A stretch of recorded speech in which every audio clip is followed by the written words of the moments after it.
Nós vamos meditar no texto de 2 Crônicas 7:14. Antes da gente cantar mais um hino e orar, eu só quero trazer uma reflexão. 2 Crônicas 7:14. E nós vamos refletir nesse texto, que é um texto muito conhecido. A gente fica aqui, como eu disse, numa equipe muito reduzida, né, transmitindo esses cultos ao vivo, né? Mas assim, os irmãos que estão em casa não imaginam a tristeza que é, né, a gente olhar para esses bancos vazios aqui, né? E a nossa expectativa é que você de casa, estando em casa, acompanhando, você cria essa expectativa de estar conosco, né, de estar junto com a gente aqui. E a gente espera que em breve isso aconteça, a gente poder encher de novo esses bancos aqui, porque é uma tristeza ver esses bancos vazios aqui, a gente sente falta dos irmãos, né? 2 Crônicas 7:14 diz assim: se o meu povo, que se chama pelo meu nome, se humilhar e orar e me buscar e se converter dos seus maus caminhos, então eu ouvirei dos céus, perdoarei os seus pecados e sararei a sua terra. Imagino que você conheça, né, um pouco do texto, do contexto do texto. Mas o cenário aqui, 2 Crônicas 7:14, é a dedicação do templo em Jerusalém. Durante longos 7 anos, o povo havia se unido, trabalhado, derramado suor, levantado grande soma de recursos para construir aquele templo. E agora, no momento em que está sendo dito o que nós lemos aqui, era o momento de consagrar esse templo, esse espaço ao Senhor. Deus então diz a Salomão que se o povo passasse dificuldades para vencer na vida, caracterizado aqui pela escassez da chuva, ou se o povo sofresse prejuízos, caracterizados aqui por gafanhotos destruindo suas plantações, ou se sentisse a fragilidade, caracterizado aqui pela falta de saúde devido à peste, aquele lugar deveria ser o palco de uma busca, de um reencontro, de uma restauração na presença de Deus. E a mensagem de Deus ao povo então é: se o meu povo, que se chama pelo meu nome, se humilhar e orar, e me buscar, e se converter dos seus maus caminhos, então eu vou ouvir dos céus, eu vou perdoar os seus pecados, e eu vou sarar a sua terra. O que nós aprendemos com estas palavras que Deus, em resposta à consagração de Salomão, estava dizendo ali? A primeira coisa que nós aprendemos, eu queria meditar com você nessa noite, é que nós somos o povo de Deus. Nós somos o povo de Deus. O texto diz: se o meu povo, que se chama pelo meu nome. Se o meu povo, que se chama pelo meu nome. Nós somos o povo de Deus. O que nos caracteriza como povo não é uma filosofia que nós pregamos. Nós não pregamos uma religiosidade, né? um esquema religioso que a gente tem que cumprir. Nós não seguimos e nem pregamos conceitos de uma vida vitoriosa ou de sucesso, simplesmente. Mas nós seguimos e nós pregamos um nome, o nome de um homem, e esse homem é Jesus de Nazaré.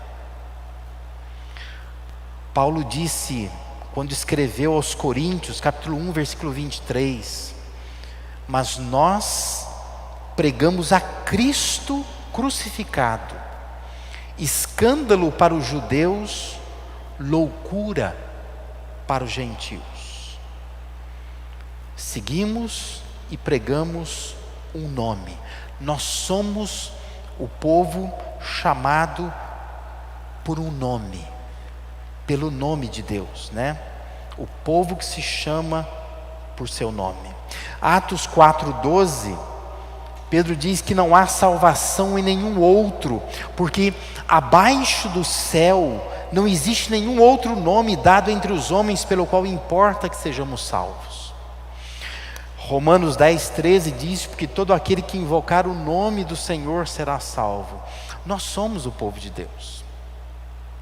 Nós professamos, nós seguimos, nós esperamos, nós confiamos no nome do Senhor. Versículo 16 vai dizer assim, porque eu escolhi e santifiquei esta casa, ou este povo, esta igreja, né, a gente pode aplicar para os dias de hoje, para que nela esteja o meu nome perpetuamente. Nela estarão fixos os meus olhos e o meu coração todos os dias. Então, essa é uma primeira verdade que esse texto nos faz lembrar. Nós somos o povo de Deus. Não importa o que está acontecendo, nós somos o povo de Deus. Quando alguém passa em frente a esse templo aqui, quando alguém tem contato conosco em alguma reunião que nós estejamos juntos, ou conosco individualmente, sabendo que nós somos crentes, todos vão olhar para nós e pensar assim, este povo tem um nome, carrega um nome, tem algo diferente nessas pessoas. E se as pessoas estão buscando esperança, confiança, fé, algum tipo de alento, elas vão procurar, não é num órgão público por aí, não é em qualquer outro lugar, elas vão buscar na igreja, em pessoas da igreja. É importante que entendamos isso. Nós somos o povo de Deus. A gente entenda isso. Nós somos o povo de Deus. Não importa o momento que nós estamos vivendo agora, né? Como eu disse antes, a gente não pode se reunir. A gente está aqui num templo vazio, né? Um monte de bancos vazios, com um número minúsculo de pessoas. Mas nos anima a pensar que espalhados por esse Brasil, né? Agora há pouco eu vi aqui o Mark, né? O Mark está lá no Paraná, está lá em Toledo, no Paraná, mas está conosco aqui agora, e juntos então nós formamos o povo de Deus. Esta é uma hora excelente para a gente ressignificar o que é igreja, né? Para a gente vencer barreiras denominacionais, para a gente vencer barreiras de locais, de prédios, e entender que nós somos o povo de Deus. E graças a Deus por isso, a gente vive num tempo que a gente pode se unir, através de redes sociais, através de internet, de veículos que nós temos, né? Que Deus nos possibilita ter. Mas é um momento quando todo mundo para e diz assim, nós somos igreja, a gente se identifica com isso, né? Se você acessa YouTube, acessa Facebook, Instagram, de repente você se depara com um vídeo, com um pastor falando, com pessoas cantando, você se identifica com aquilo, né? Você diz, nós somos o povo de Deus. Não importa a placa da igreja, não importa em que local está, em que cidade está, em que país está, mas nós somos o povo de Deus, né? E nós estamos unidos como o povo de Deus. Como diz o texto aqui, se o meu povo que se chama pelo meu nome. Essa é a primeira verdade que nós precisamos aprender aqui. Nós somos o povo de Deus. Uma outra verdade que esse texto nos faz pensar é que nós temos responsabilidades com Deus, né? Já que somos o seu povo, temos responsabilidades. Quais são elas? Veja o que o texto diz, né? Se o meu povo, é Deus falando, né? Se o meu povo que se chama pelo meu nome se humilhar, se o meu povo orar, se o meu povo me buscar, se o meu povo se converter dos seus maus caminhos. Ou seja, precisa haver humilhação. O povo de Deus precisa aprender a se humilhar, talvez falando sobre convicção de pecado, né? O povo de Deus precisa ter consciência da necessidade da oração. Nós precisamos orar, não é? Orar. Por mais que creiamos na soberania de Deus, no controle absoluto de Deus, Deus nos recomenda orar. Nós temos que orar, nos unir como povo de Deus e orar. Precisa haver uma busca intensa e profunda de Deus. Se o meu povo me buscar, o texto diz, né? Se houver busca de Deus. E Deus ainda diz: se o meu povo se converter dos seus maus caminhos, se houver um novo começo de obediência. Para tudo que você está fazendo em casa e reflita um pouco nessas palavras aqui, nessas responsabilidades que nós temos, por sermos conhecidos, chamados, identificados com o nome do nosso Deus. Humildade, oração, devoção, arrependimento são elementos essenciais para a saúde do povo de Deus. Olhe na sua Bíblia aí, versículo 15 diz: estarão abertos os meus olhos e atentos os meus ouvidos à oração que se fizer neste lugar. Lembra que o texto está dizendo o quê? Versículo anterior: se meu povo, que se chama pelo meu nome, se humilhar, orar, me buscar, se converter dos seus maus caminhos. Deus está dizendo: meus olhos estarão abertos, ouvidos atentos à oração do meu povo, aquilo que o meu povo fizer. Então essa é outra verdade que eu queria que nós pensássemos nesta noite aqui. Nós temos responsabilidade diante de Deus. É um privilégio ser do povo de Deus, mas é uma responsabilidade nós carregarmos esse nome, esse selo de Deus. Deus espera de nós uma vida humilde, uma vida de oração, uma vida de devoção, de busca, uma vida de arrependimento.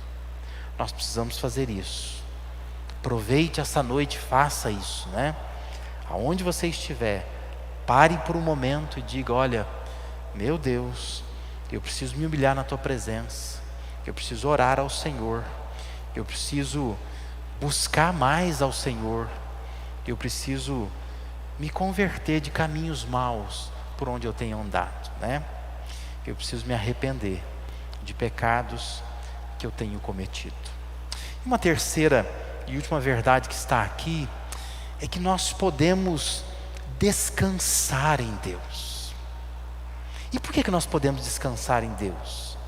Porque quando Deus está falando àquele povo e falando a Salomão, Ele está dizendo que aquele povo, e nós por consequência também, somos o seu povo. Ele está lembrando das responsabilidades do povo, mas Ele está dizendo o que Ele certamente fará. E olha o que Ele vai fazer. O texto diz: eu ouvirei dos céus, eu perdoarei os seus pecados, eu sararei a sua terra. O que mais a gente pode desejar? Que resultados mais nós podemos querer ter? Não é que nossas orações sejam ouvidas, não é que a gente ora: Deus podia ouvir minha oração. E Deus está dizendo: eu vou ouvir dos céus. A gente não quer que nossos pecados sejam perdoados, porque pecar a gente vai, não é? Mas coisa boa é saber que Deus nos perdoa. Não é que a gente veja a nossa vida cristã, a nossa vida terrena aqui deslanchando, nosso trabalho fluindo, nossa saúde sendo fortalecida, a paz reinando em todos os âmbitos da nossa vida, a prosperidade chegando. Não é isso que a gente quer? E olha o que Deus está dizendo: se o meu povo, que se chama pelo meu nome, se humilhar, orar e me buscar, e se converter dos seus caminhos maus, Deus está dizendo: eu vou ouvir as orações, eu vou perdoar os pecados, eu vou sarar a sua terra. Nós somos um público muito mais urbano, né? Provável que a maioria de nós, se não todos, que estamos neste momento ouvindo isso, nós estamos num apartamento, nós estamos numa cidade, nós estamos cercados por asfalto, não é? Por edificações. Mas lembra que no tempo em que Deus disse isso, o povo de Israel era um povo, na sua maioria, agrícola, né? Um povo que mexia com a agricultura. E olha a importância de Deus dizer: eu vou sarar a sua terra, né? Porque não há coisa pior do que quem trabalha com a terra, do que ter a terra doente. Você planta, nada dá, né?